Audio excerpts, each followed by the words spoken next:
dari kelas Markus. Sekarang aku akan membacakan puisi berjudul Ibu.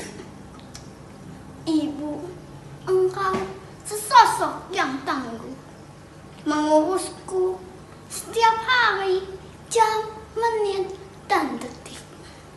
Meski lelah, engkau selalu ada di sisiku.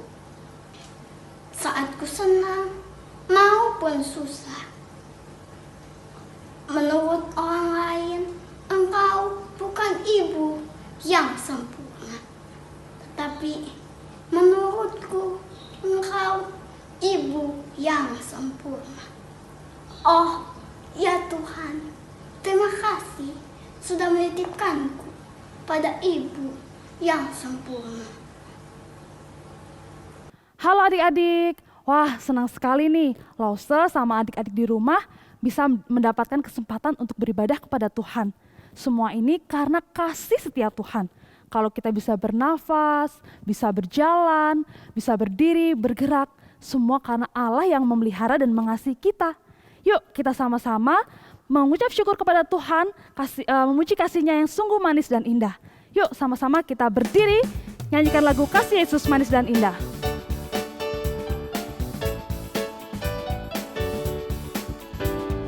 Kasih Yesus manis dan indah, kasih Yesus manis dan indah, kasih Yesus manis dan indah.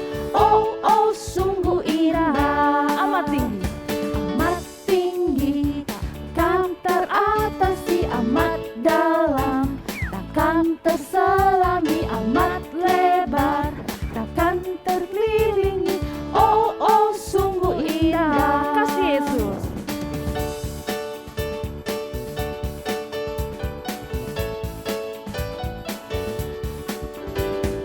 Kasih Yesus manis dan indah, kasih Yesus manis dan indah, kasih Yesus manis dan indah. Oh, oh sungguh indah. Setinggi-tingginya langit, setinggi-tingginya langit, lebih tinggi kasih Yesusku. Sedalam-dalam lautan, lebih dalam kasih Yesusku. Seindah-indah pelangi, lebih indah kasih Yesusku. Kasih Yesus, oh kasih Yesus, mengalahkan segalanya. Kasih Yesus, oh kasih Yesus, mengalahkan segalanya. Setinggi-tingginya langit, setinggi-tingginya langit, lebih tinggi kasih Yesusku. Sedalam-dalam lautan, lebih dalam kasih Yesusku. Seindah-indah pelangi, lebih indah kasih Yesusku. Kasih Yesus, oh kasih Yesus, mengalahkan segalanya. Kasih Yesus, oh kasih Yesus, mengalahkan segalanya. Mengalahkan segalanya. Mengalahkan segalanya. Mengalahkan segalanya. Mengalahkan segalanya. Hari ini kita akan dipimpin doa pembuka oleh Lause Fani. Silakan. Anak-anak, mari kita masuk dalam doa. Tuhan Yesus, puji dan syukur kami panjatkan ke dalam hadirat Tuhan. Kami boleh beribadah kembali, bertemu kembali untuk beribadah kepada Tuhan. Tuhan, kami mau menyerahkan kebaktian ini dari awal hingga akhir, hanya di dalam nama Tuhan Yesus, Juru Selamat kami yang hidup. Amin. Anak-anak, kita sudah melihat kasih Allah yang begitu besar. Kalau Allah sudah begitu mengasihi kita, mari kita juga sama-sama mengasihinya dengan hidup taat kepadanya. Tapi Lause juga mengerti hidup taat bukan hal yang mudah, mungkin sulit bagi kita. Tapi yuk kita sama-sama belajar hidup taat kepada Allah. Sama-sama kita akan nyanyikan Susahnya Aku Taat.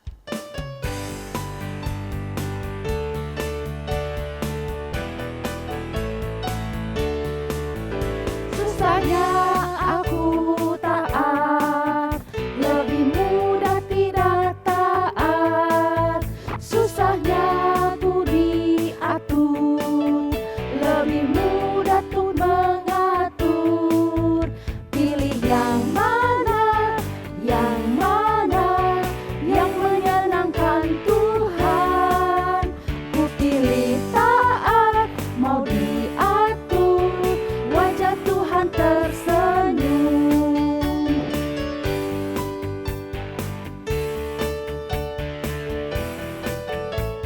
Susahnya aku taat.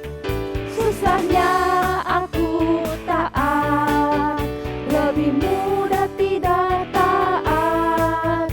Susahnya aku diatur, lebih mudah tuh mengatur.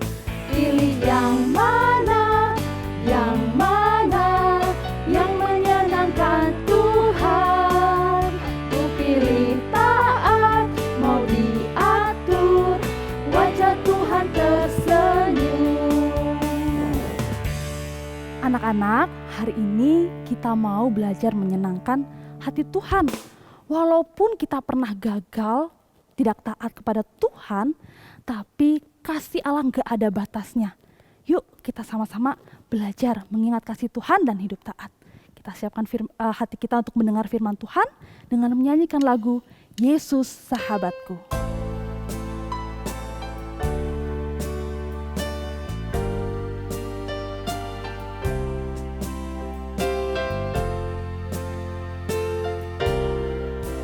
Yesus sahabatku, kau mati bagiku, besarlah kasih-Mu, sahabat dan Tuhanku, sampai ku besar nanti, sampai di surga nanti, ku kan ingat di Kau, Yesus sahabat dan Tuhanku.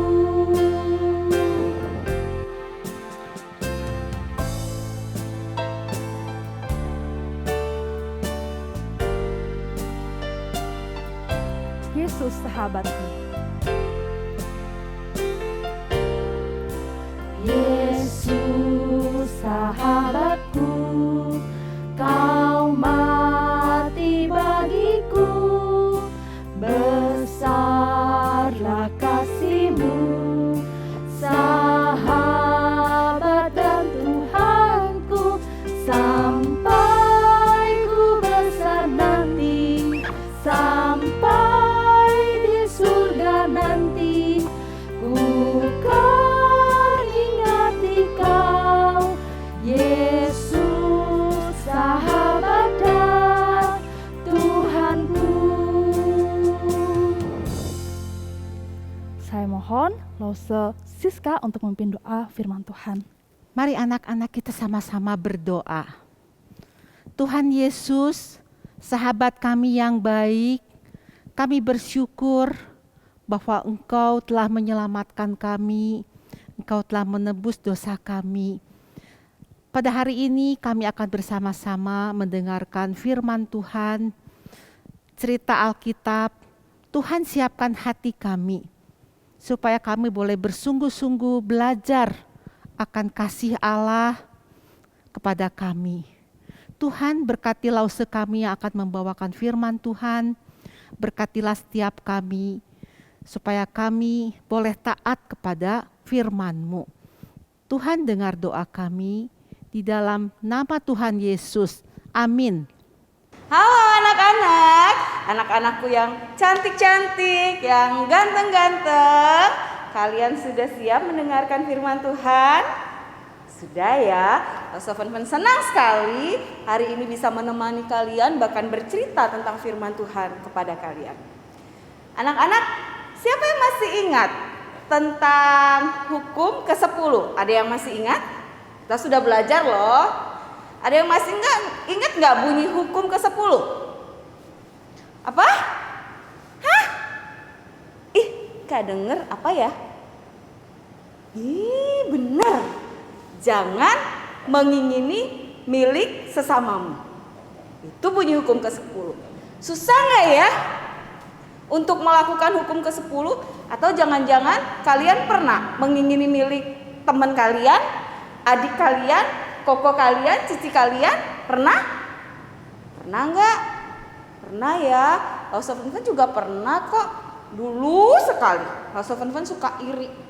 Kalau misalnya adik Lausofen dibeliin sesuatu, Lausofen juga mau. Segala cara akan ditempuh untuk dapat apa yang Losevenven mau. Itu semua kadangkala kita lakukan. Itu baik nggak ya? Nggak baik ya, karena Tuhan sudah memberikan kita hukum. Tidak boleh mengingini milik sesama kita.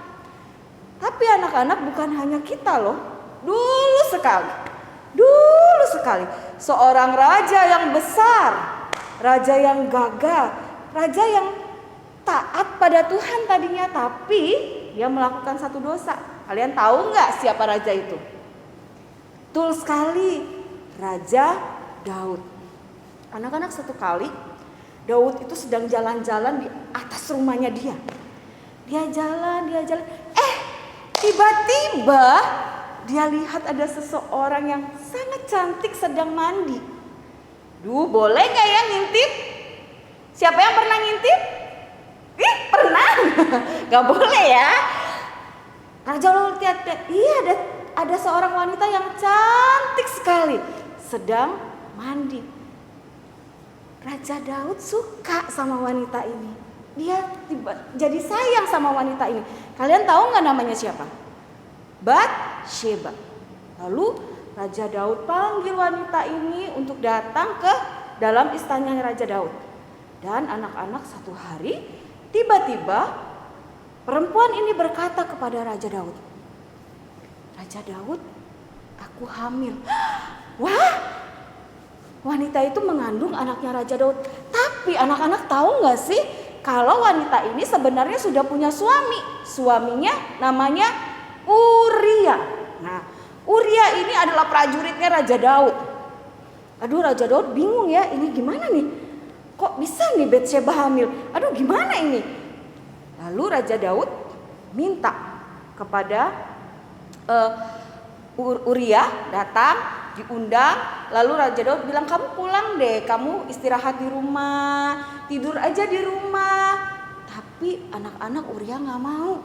Uria bilang, gak mau Raja Daud, kan aku ini gak enak sama teman-teman yang lain, sama panglimaku Yoab. Gak enak, mereka ada di medan perang, masa aku tidur di rumah?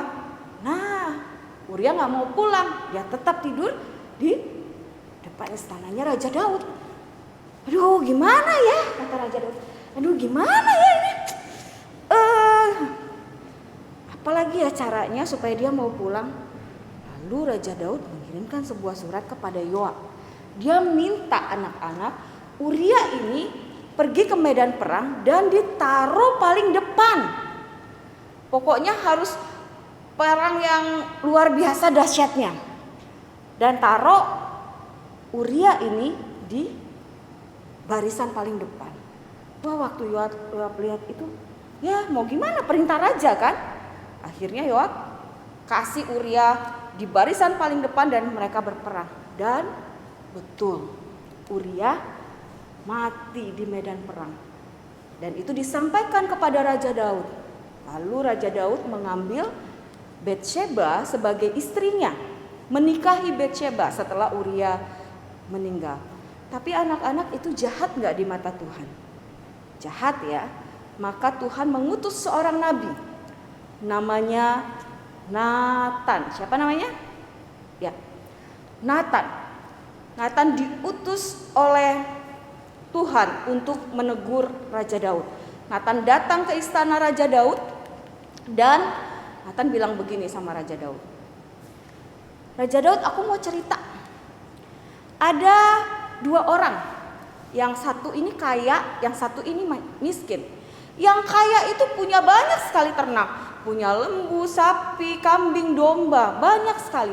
Sedangkan si miskin ini dia cuma punya satu domba betina, cuma satu. Dia sayangi, dia kasih makan, dia besarkan domba satu-satunya ini. Sampai domba itu punya anak lagi. Dan dia tetap kasih makan. Dia sayang sekali sama domba miliknya ini, si betina ini.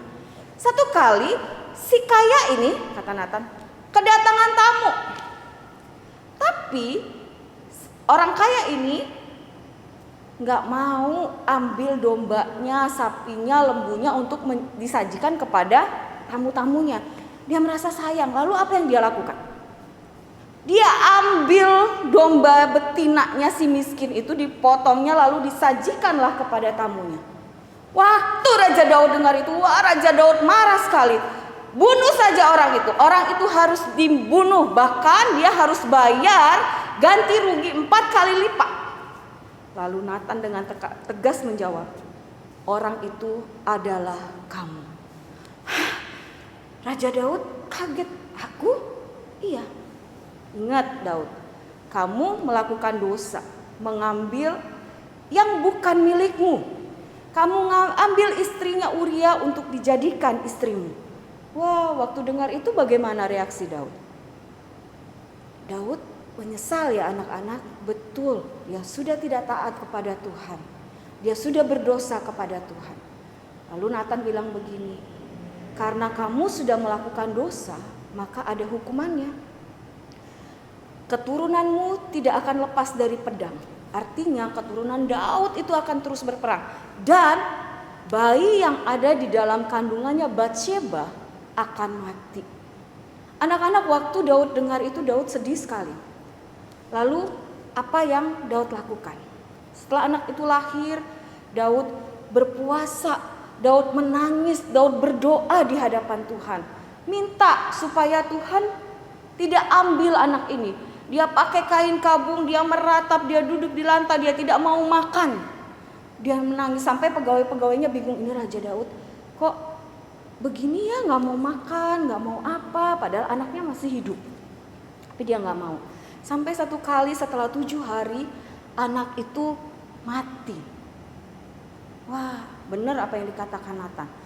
Anak itu mati. Pegawai-pegawai Raja Daud takut, aduh gimana ya cara menyampaikan sama Raja Daud ya. Aduh gimana ya, ini nanti kalau disampaikan, ini aja waktu anaknya masih hidup Raja Daud aja udah gak mau makan. Cuma nangis, meratap, berdoa kepada Tuhan. Apalagi kalau Raja Daud tahu anaknya sudah mati. Apa ya yang mesti dilakukan ya? Tapi Daud tahu, waktu dia lihat pegawainya bisik-bisik, Daud tebak, apakah anak itu sudah mati? Sudah, kata pegawainya. Wah, setelah Daud tahu bahwa anaknya mati, dia melepaskan kain kabungnya, lalu dia mandi, lalu dia makan. Pegawai-pegawainya bingung. Kok raja waktu anaknya masih hidup nangis, berpuasa, gak mau makan, gak mau mandi, cuman berdoa meratap di hadapan Tuhan. Lalu mereka tanya, kok bisa begitu raja? Daud bilang begini, waktu anak itu masih hidup, aku memang berpuasa, berdoa, menangis di hadapan Tuhan. Siapa tahu, pikirku, Tuhan bisa mengubah segalanya. Tuhan gak jadi ambil anak itu. Tapi sekarang anak itu sudah mati. Sudah, aku mandi, berpakaian dan makan kembali. Anak-anak sedih ya, tapi itulah akibat dosa. Tetapi Tuhan mengaruniakan setelah itu Raja Daud seorang anak lagi.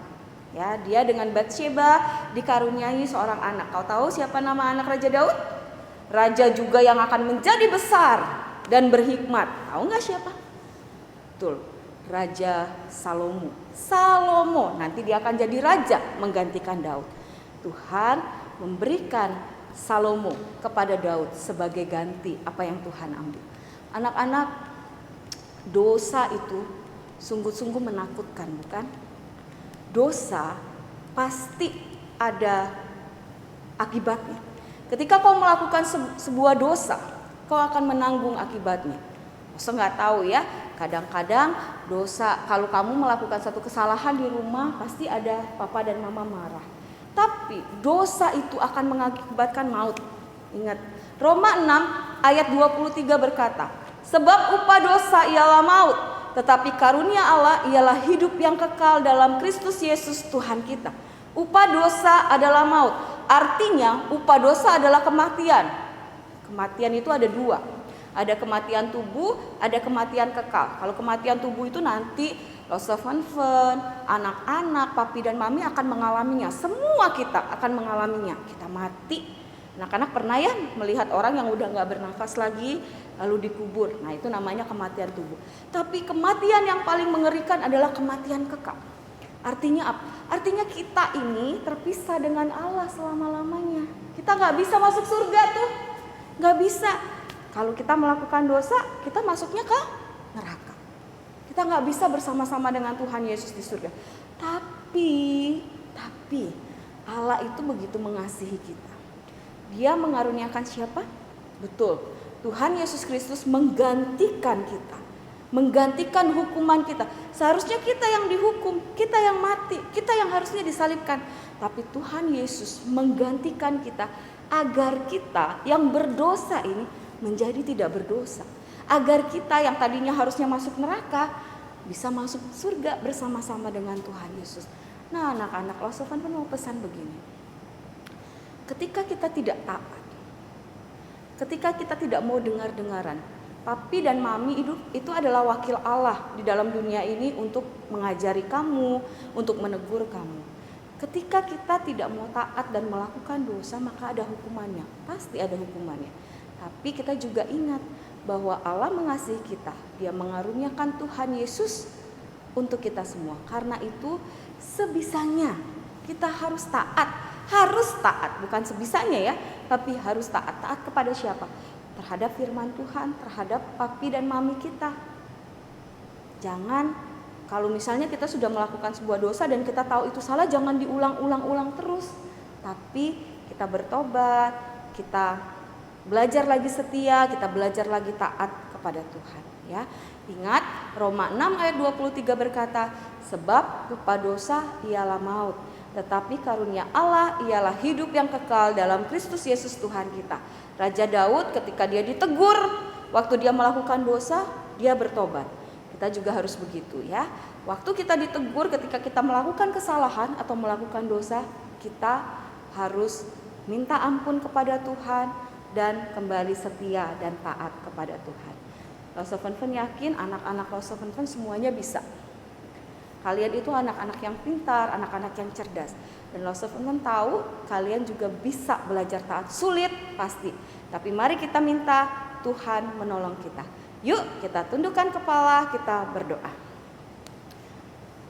Tuhan Yesus yang baik, terima kasih karena Engkau kami hidup.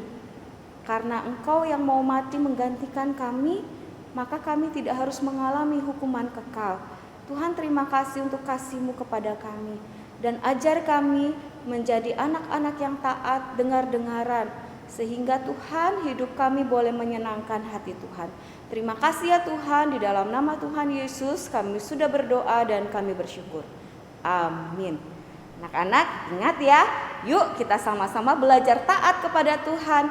Belajar taat kepada papi dan mami, biar hidup kita boleh menyenangkan Tuhan. Lost of Fun pamit, undur diri. Dah. Nah, anak-anak, kita tahu hidup taat bukan hal yang mudah. Tapi mari kita belajar hidup taat dengan tetap mengingat kasih-Nya Yesus pada kita. Yuk kita sama-sama menyanyikan lagu Yesus Sahabatku.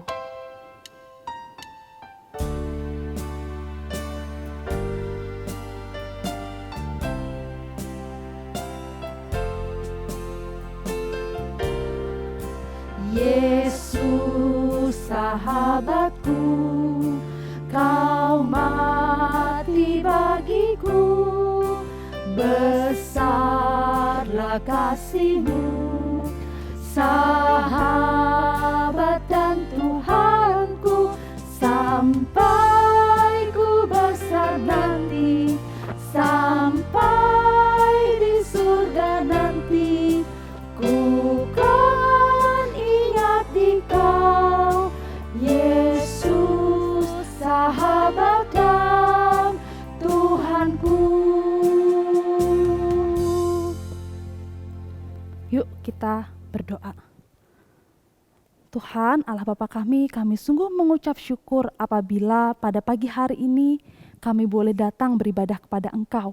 Kami boleh memuji nama Tuhan dan kami juga boleh mendengarkan firman Tuhan. Ajarlah kami untuk selalu mengingat akan kasih Tuhan yang besar itu. Dan ajarlah kami untuk selalu hidup taat, hidup baik di hadapan-Mu ya Bapa. Terima kasih Tuhan, di dalam nama Tuhan Yesus kami berdoa. Amin. Anak-anak, untuk anak-anak yang ingin memberikan persembahan, bisa diberikan melalui rekening atau diberikan melalui kotak persembahan. Anak-anak bisa minta pertolongan kepada orang tua kalian masing-masing. Dan ibadah kita selesai pada hari ini. Anak-anak, meskipun kita ibadah online, anak-anak tetap semangat ya. Tetap semangat untuk memuji Tuhan, tetap semangat untuk beribadah, dan ingat untuk menjaga kesehatan. Dadah anak-anak. Dadah. Dah.